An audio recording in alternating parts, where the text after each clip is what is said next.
પ્રમુખ અને કોંગ્રેસના ખૂબ વડીલ એવા સન્માનનીય જગાભાઈ સાહેબ, બીજા પૂર્વ પ્રમુખ, યુવાન પૂર્વ પ્રમુખ જિલ્લાના કાર્યકારી પ્રમુખ આદરણીય શશીભાઈ, જિલ્લા મહિલા કોંગ્રેસના પ્રમુખ બેન જવનિકાબેન, જિલ્લા વિરોધ પક્ષના જિલ્લા પંચાયત વિરોધ પક્ષના નેતા સાથી નગીનભાઈ,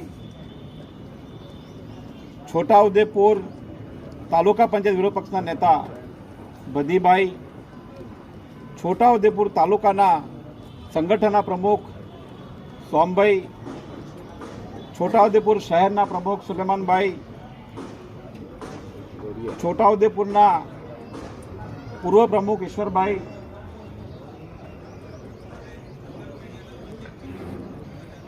અમારા સાથી વિનુભાઈ અને છોટાઉદેપુર તાલુકા કોંગ્રેસ સમિતિ હાસ્યા જોડો કોંગ્રેસ સમિતિના કન્વીનર કરશનભાઈ,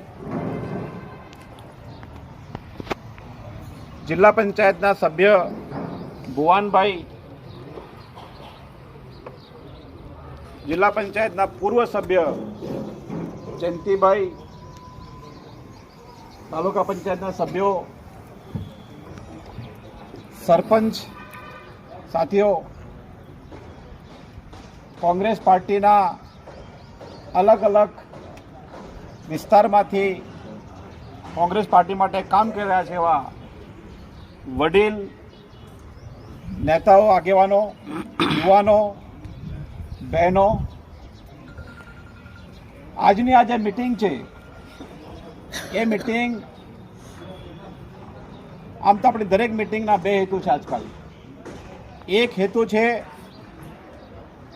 કે થોડાક સમયમાં આપણા જિલ્લામાં આપણા રાષ્ટ્રીય પ્રમુખ, માજી પૂર્વ અને આ દેશના જનનાયક થયા છે અત્યારે, કારણ કે લોકોના પ્રશ્નો ઉઠાવે છે એવા આદરણીય રાહુલ ગાંધીજી અહીંયા આવવાના છે. એનું આયોજનની મિટિંગ અને આગામી લોકસભાની ચૂંટણી આવવાની છે તેના આયોજનની મિટિંગ આપણે દરેક જગ્યાએ કરીએ છીએ. આજની આ મિટિંગમાં જે જુસ્સો દેખાય છે એ મેં આમ આદમી પાર્ટી છોડીને કોંગ્રેસમાં જોડાયો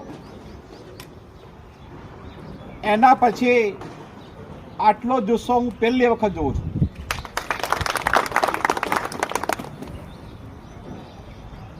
અને જુસ્સાનું કારણ છે, એ ગુસ્સાનું કારણ છે કે આપણે બધા પાછલા પાંચ ટર્મથી 8 લોકસભાની ચૂંટણીઓથી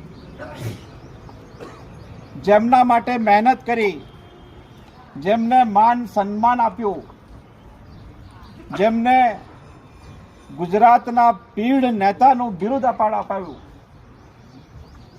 મંત્રી થયા, કોંગ્રેસ પાર્ટીની કોઈ પણ સીટો નહોતી વિધાનસભામાં, લોકસભામાં, તો કોંગ્રેસ પાર્ટીએ છોટાઉદેપુરનું, ગુજરાતનું આદિવાસીઓનું પાર્લામેન્ટમાં નેતૃત્વ રહે એટલા માટે રાજ્યસભાના સભ્ય બનાવ્યા અને અપેક્ષા રાખી કે ગુજરાતના આદિવાસીઓ, ગુજરાતના યુવાનો, ગુજરાતના ખેડૂતો, ગુજરાતના દલિતો, ગુજરાતના દરેક ગરીબ લોકો, યુવાનો એમના માટે અવાજ ઉઠાવશે એ ગણતરીએ રાજ્યસભાના સભ્ય બનાવ્યા. પરંતુ આ 6 વર્ષમાં મને તો ખબર નથી કે દેશની પાર્લામેન્ટમાં, રાજ્યસભામાં આપણા માટે કોઈ અવાજ ઉઠ્યો હોય. કોઈને ખબર છે? કોઈ અવાજ નથી ઉઠ્યો. અને 6 વર્ષ પૂરા હજુ નહીં પૂરા થયા. આપણા માટે તો પૂરા થઈ ગયા, પણ એમના માટે હજુ મહિનો બાકી, 31 માર્ચ. એટલા માટે નહીં ઉઠ્યો કે આ પાછલા 6 વર્ષથી આ સેટિંગ કરતા હતા. આ કઈ કાલે ઊંઘ આવી રાતે હોઈ ગયા ને સપનું આવીને સવારમાં ઉઠી ગયા એવું નથી. લાંબા ટાઈમથી આ ધંધા ચાલ્યા અને એટલા માટે આપણા સવાલો નથી ઉઠાવ્યા. હું સામાજિક કાર્યકર તરીકે લાંબો સમય કામ કર્યું, સામાજિક સંસ્થામાં નગીનભાઈ ને બધા ભીમસિંહભાઈ ને ખૂબ કામ કર્યું. ગુજરાતનું કોઈ ગામ નહીં બાકી હોય ત્યાં ફર્યા નહીં હોય. એના પછી થયું કે રાજકીય કામ કરવું જોઈએ. થોડો સમય ત્યારે કોંગ્રેસમાં રહ્યા, પણ આ જ પ્રકારના લોકોને દેખ્યા, આવા ધંધા દેખ્યા અને થયું કે આ ભાજપવાળા નવા લોકો થોડા હરાઈ શકે, આ નહીં હરાઈ શકે. એટલે અમને થયું કે આપણે અલગ જઈએ અને અમે આમ આદમી પાર્ટીમાં ગયા. આમ આદમી પાર્ટીને 2013માં કોઈ જાણતું નહોતું કોણ કેજરીવાલ છે ને કયું ઝાડુ છે. અમારે કહેવું પડે કે ઝાડુ એટલે બહાડી કહેવાય, એવું સમજાવવું પડે. એવું સમજાયું, દરેક જગ્યાએ ફર્યા, લોકોના સવાલો હતા, લોકોએ બદલવું હતું, એટલા માટે અમારી વાત પણ સાંભળી અને શૂન્યમાંથી 1માંથી 2022માં અમે ગુજરાતમાં